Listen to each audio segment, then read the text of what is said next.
Ada fakta menarik memang ketika kita coba lihat simulasi 3 nama sebetulnya stagnan, bahwa tidak ada perubahan besar dan kecenderungan Ganjar atau Ganjar Mahfud dalam simulasi pasangan dengan Prabowo dan Prabowo Gibran itu cenderung memang berimbang dalam selisih margin of error.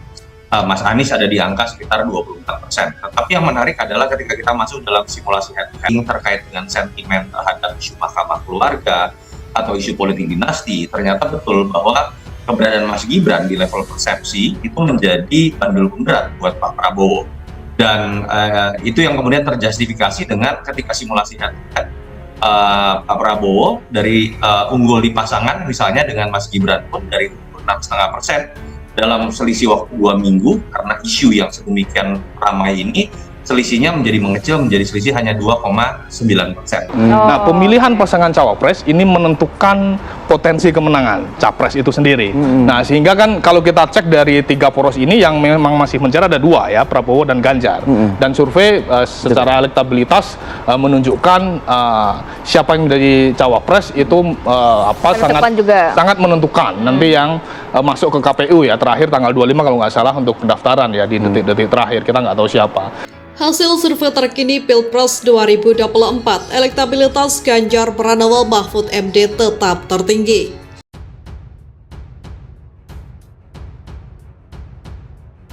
Elektabilitas pasangan Capres-Cawapres Partai Demokrasi Indonesia Perjuangan atau PDIP, Ganjar Pranowo Mahfud MD menunjukkan hasil tertinggi dibandingkan 2 pasangan lain, Prabowo Subianto, Gibran Rakabuming Raka, dan Anies Baswedan serta Muhaimin Iskandar. Tingkat elektabilitas tersebut diperoleh dari hasil jejak pendapat terkini yang dirilis 5 lembaga survei.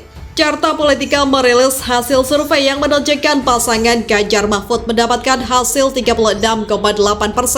Sementara Prabowo Gibran ada di angka 34,7%. Pasangan Anies Muhaimin berada di peringkat buncit dengan 24,4%. Survei ini digelar pada 26 hingga 31 Oktober 2023 dengan melibatkan 2.400 responden.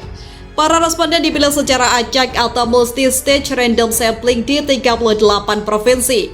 Hasil survei lembaga Alfara Strategis juga menunjukkan hasil serupa. Ganjar Mahfud menduduki peringkat teratas dengan 36,5%. Pasangan Prabowo Gibran di urutan kedua dengan 30,1% dan Anies Muhaimin 19,4%.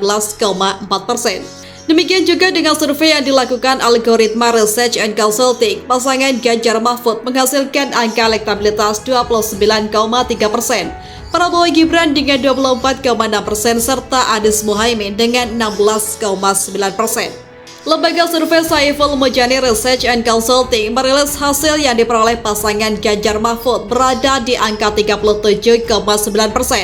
Prabowo Gibran menunjukkan 33,5%, sedangkan Anies Muhaimin tetap di angka 19,2%.